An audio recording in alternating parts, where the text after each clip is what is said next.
নমস্কাৰ বন্ধু বান্ধৱীসকল আমাৰ ৰাখিফল চেনেলটোলৈ আপোনালোকক স্বাগতম জনাইছো।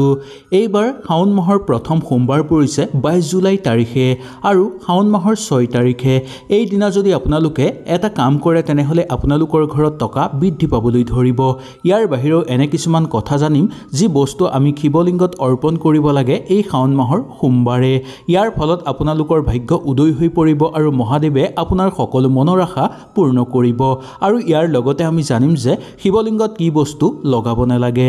আহক আমি এই ভিডিঅ'টোৰ যোগেদি সম্পূৰ্ণভাৱে জানি লওঁ। ভিডিঅ'টো ভাল লাগিলে লাইক এটা কৰি আমাৰ মনোবল বঢ়াব আৰু আপোনালোকৰ বন্ধুবৰ্গৰ লগত শ্বেয়াৰ কৰি তেওঁলোককো উপকৃত কৰিব। যদি আপুনি সঁচাকৈ মহাদেৱক আপোনাৰ ঘৰলৈ আনিব বিচাৰে আৰু তেওঁৰ আশীৰ্বাদ লাভ কৰিব বিচাৰে তেনেহলে এই আপোনালোকে সোমবাৰে নিশ্চয় ঘৰলৈ আনক আপোনালোকে এটা বস্তু। এই বস্তু ঘৰলৈ আনিলে মহাদেৱ আহি আপোনালোকৰ ঘৰত বাস কৰিবলৈ ধৰিব। মহাদেৱৰ লগতে মা পাৰ্বতীও আকৰ্ষিত হৈ পৰিব আপোনালোকৰ ঘৰলৈ। এই বস্তুৱে মহাদেৱক আকৰ্ষণ কৰে। আমাৰ হিন্দু পঞ্চামত ইয়াৰ বিষয়ে সম্পূৰ্ণভাৱে উল্লেখ আছে। এই সোমবাৰৰ দিনা যদি আপোনালোকে এই বস্তু ঘৰলৈ আনে তেনেহলে ঘৰত সুখ শান্তি বৃদ্ধি পাবলৈ ধৰিব। মহাদেৱ সন্তুষ্ট হৈ পৰিব আৰু বহু কৰ্মত আপোনালোকক মহাদেৱে সহায় সহযোগিতা কৰিব। এনে কিছুমান কাম আছে শাওন মাহৰ সোমবাৰে যদি আপোনালোকে কৰে তেনেহলে আপোনালোকৰ পৰিয়ালৰ উন্নতি বৃদ্ধি পাবলৈ ধৰিব। একো পূজা পাতল কৰিব আপোনালোকে নালাগে, মাত্ৰ কিছু সাধাৰণ আপোনালোকে কাম কৰিব লাগিব। ইয়াৰ ভিতৰতো আপোনালোকে কিছুমান কথাৰ প্ৰতি লক্ষ্য ৰাখিব লাগিব।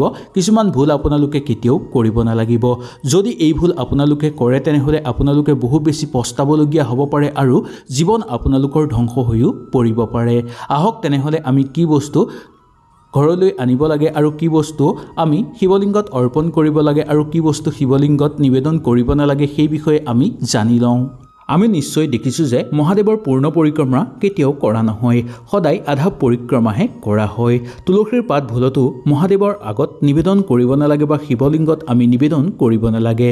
কেতিয়াবা ভুলতে কোনো লোকে শিৱলিংগত সেন্দুৰ অৰ্পণ কৰে বা হালধি অৰ্পণ কৰে। এই বস্তুসমূহ মহিলাৰ বস্তু হয়, সেইকাৰণে এই বস্তুসমূহ ভুলতো আপোনালোকে শিৱলিংগত অৰ্পণ নকৰিব। আমি যেতিয়া পূজা কৰোঁ তেতিয়া ভগৱানৰ নামত ডুবি থাকোঁ। ইয়াৰ ফলত আমাৰ বহু ভুল হৈ যায়। সদায় পূজাৰ আমি বগা বা ৰঙা ৰঙৰ কাপোৰ পৰিধান কৰি পূজা কৰিব পাৰোঁ। ইয়াৰ ফলত পূজাৰ সম্পূৰ্ণ ফল আমি লাভ কৰিবলৈ সক্ষম হ'ম। যদি এনে কৰিব নোৱাৰে তেনেহলে কমলা ৰঙৰ কাপোৰ পৰিধান কৰি আপোনালোকে পূজা কৰিব পাৰে, নাইবা গেৰুৱা ৰঙৰ কাপোৰ পৰিধান কৰি আপোনালোকে পূজা কৰিব পাৰে। কিন্তু ভুলতো কলা ৰঙৰ কাপোৰ পৰিধান কৰি পূজা কৰিব নালাগে। আপুনি যেতিয়া শিৱস্থানলৈ যায় আৰু তাত যেতিয়া আপোনালোকে পানী অৰ্পণ কৰে, মনত ৰাখিবলগীয়া কথা এইটোৱেই যে য'ত আপোনালোকে পানী অৰ্পণ কৰিব, য'ৰ পৰা পানীখিনি আহি পৰিব সেই ঠাইত আমি কেতিয়াও চুব নালাগে। এনে কৰিলে আপোনালোকৰ বহু পাপ লাগিব। ইয়াৰ ফলত আপোনাৰ স্বাস্থ্য বেয়া হৈ পৰিব, মহাদেৱৰ খং উঠিব, যাৰ ফলত আপোনালোকৰ দুখ কষ্ট বৃদ্ধি পাবলৈ ধৰিব।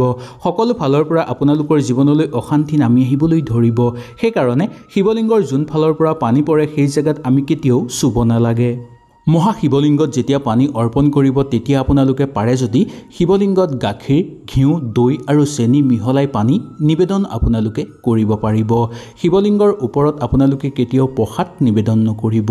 যদি আপোনাৰ প্ৰসাদ অৰ্পণ কৰিবলৈ মন আছে তেনেহলে আপোনালোকে এখন থালত প্ৰসাদ লৈ শিৱলিংগৰ ওচৰতে অৰ্পণ কৰিব। শিৱলিংগত যদি প্ৰসাদ অৰ্পণ কৰে সেই প্ৰসাদ কেতিয়াও খাব পৰা নাযায়। শিৱলিংগত কেতিয়াও আপোনালোকে প্ৰসাদ অৰ্পণ নকৰিব। শাওনৰ প্ৰথম সোমবাৰে যেতিয়া আপোনালোকে মহাদেৱক পূজা কৰিব সেই সময়ত আপোনালোকে ভুলতো কীট বা চম্পা ফুল মহাদেৱক নিবেদন নকৰিব। যেতিয়া আপুনি মহাদেৱক পূজা কৰিব সেই সময়তে আপোনালোকে মা পাৰ্বতীকো পূজা কৰিব বা মা পাৰ্বতীকো আপোনালোকে স্মৰণ কৰিব। এনে কৰিলে দুয়োৰে আশীৰ্বাদ আপোনালোকে লাভ কৰিবলৈ সক্ষম হ'ব। মহাদেৱ সন্তুষ্ট হৈ পৰিব আপোনালোকৰ ওপৰত, যাৰ ফলত আপোনালোকৰ ঘৰত সুখ শান্তি বৃদ্ধি পাবলৈ ধৰিব। ঘৰত কেতিয়াও অকাল মৃত্যু নহ'ব আৰু ঘৰত কেতিয়াও অভাৱ অনাটন আপোনালোকৰ নহ'ব। মহাদেৱক আপোনালোকে ভুলতো সেন্দুৰ অৰ্পণ নকৰিব, কিন্তু মা পাৰ্বতীক আপোনালোকে সেন্দুৰ অৰ্পণ কৰিব পাৰে। ইয়াৰ ফলত আপোনালোকৰ বহু পুণ্য হ'ব, দাম্পত্য জীৱন সুন্দৰ আৰু আনন্দময় হ'ব। সেইকাৰণে এই কামটো বিবাহিত মহিলাসকলে নিশ্চয় কৰিবলৈ চেষ্টা কৰিব। এই সোমবাৰে আপোনালোকে ওলাই যাব, ওলাই গৈ আপোনালোকে মা পাৰ্বতীৰ ওচৰত সেন্দুৰ নিবেদন কৰিব পাৰে আৰু সেই সেন্দুৰ যদি আপোনালোকে ঘৰলৈও অকণমান লৈ আহিব পাৰে তেনেহলে ইয়াৰ ফলতো আপোনালোকৰ বহু শুভ হ'ব।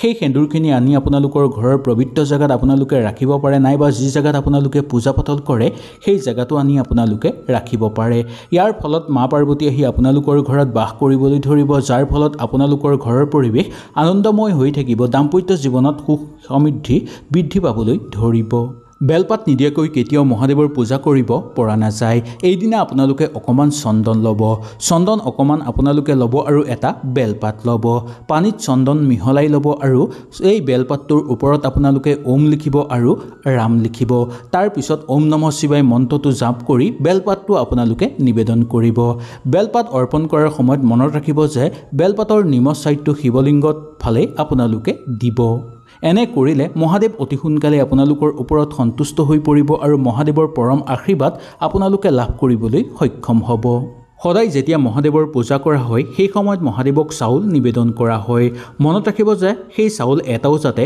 ভগা নহয় ইয়াৰ ফলত আপোনালোকৰ জীৱনত চলি থকা আৰ্থিক সমস্যা অন্ত হৈ পৰিব মহাদেৱৰ পূজা একদম আপোনালোকে কলা কাপোৰ পৰিধান কৰি কেতিয়াও এই পূজা নকৰিব ইয়াৰ বাহিৰে যিকোনো কাপোৰ পৰিধান কৰি আপোনালোকে পূজা কৰিব পাৰিব একমাত্ৰ কলা ৰঙৰ কাপোৰ পৰিধান কৰি আপোনালোকে পূজা নকৰিব একেবাৰে নীলা ৰঙৰ কাপোৰ পৰিধান কৰি পূজা কৰিব নালাগে ইয়াৰ ফলত মহাদেৱৰ খং উঠিব যদি পাৰে গেৰুৱা ৰঙৰ বস্ত্ৰ পৰিধান কৰি পূজা কৰিব বা কমলা ৰঙৰো পৰিধান কৰিব পাৰে বা ৰঙা ৰঙৰ বা আপোনালোকে বগা ৰঙৰ কাপোৰো পৰিধান কৰি পূজা কৰিব পাৰে এইদিনা পাৰে যদি আপোনালোকে ব্ৰত ৰাখিব যদি ব্ৰত ৰাখিব নোৱাৰে তেনেহলে ঘৰত তেল মাৰি একো বস্তু আপোনালোকে নেখাব তেল নমৰাকৈ আপোনালোকে খাবলৈ চেষ্টা কৰিব মদ নহৰু পিয়াজ মাছ মাংস কেতিয়াও আপোনালোকে এইদিনা খাব নালাগে বা গোটেই শাওণ মাহত আপোনালোকে কেতিয়াও মাছ মাংস খাব নালাগে পাৰে যদি সদায় আপোনালোকে তেল নমৰাকৈ খাবলৈ চেষ্টা কৰিব এইদিনা যিমান পাৰে ওম নমঃ শিৱায় মন্ত্ৰটো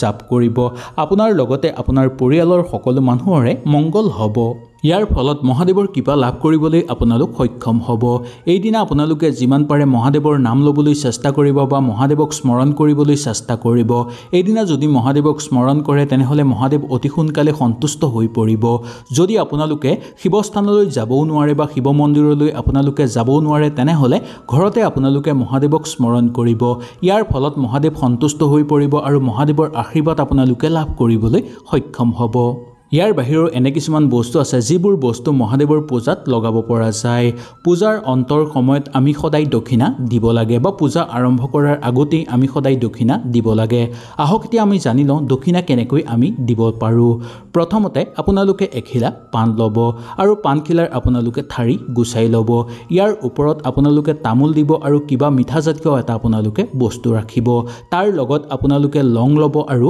এটা ইলাইচি ল'ব সেই পাণখিলা মহাদেৱক অৰ্পণ কৰিব এনে কৰিলে মহাদেৱৰ পূজা গ্ৰহণ হ'ব আৰু মহাদেৱ সন্তুষ্ট হৈ পৰিব আপোনালোকৰ ওপৰত নাৰিকলৰ পানী কেতিয়াও মহা শিৱলিংগত অৰ্পণ কৰিব নালাগে যদি নাৰিকল দিব বিচাৰে তেনেহলে আপোনালোকে দিব পাৰিব কিন্তু কেতিয়াও আপোনালোকে শিৱলিংগৰ ওপৰত নাৰিকল নাৰাখিব এনে কৰিলে সেই নাৰিকল কোনো লোকে খাব নোৱাৰিব সেই নাৰিকল এনেই পেলাই দিব লাগিব শিৱলিংগৰ ওপৰত দিয়া যিকোনো বস্তু খাব পৰা নাযায় সেইকাৰণে শিৱলিংগৰ ওপৰত কেতিয়াও আপোনালোকে নাৰিকল নাৰাখিব এনে কৰাটো বহু পাপ বুলি মনা গৈছে এই নাৰিকল বেলেগত ভাগি পানী পেলাই তাৰ পিছতহে আপোনালোকে এই অৰ্পণ কৰিব পদুম ফুলো আপোনালোকে অৰ্পণ কৰিব পাৰে কেতিয়াও বাহি পদুম ফুল আপোনালোকে অৰ্পণ নকৰিব আপোনালোকে এইটো লক্ষ্য ৰাখিব যে পদুম ফুল এই দিনাই ছিগি আনা হয় এনেধৰণে আপোনালোকে কৰিলে আপোনালোকৰ বহু পুণ্য হ'ব আৰু ইয়াৰ ফলত আপোনালোকৰ ওপৰত মহাদেৱ সন্তুষ্ট হৈ পৰিব হয়তো এই ভিডিঅ'টোৰ যোগেদি আপোনালোকে সুন্দৰভাৱে বুজি পালে যদি কিবা অসুবিধা পালে নিশ্চয় মোক তলত কমেণ্ট কৰি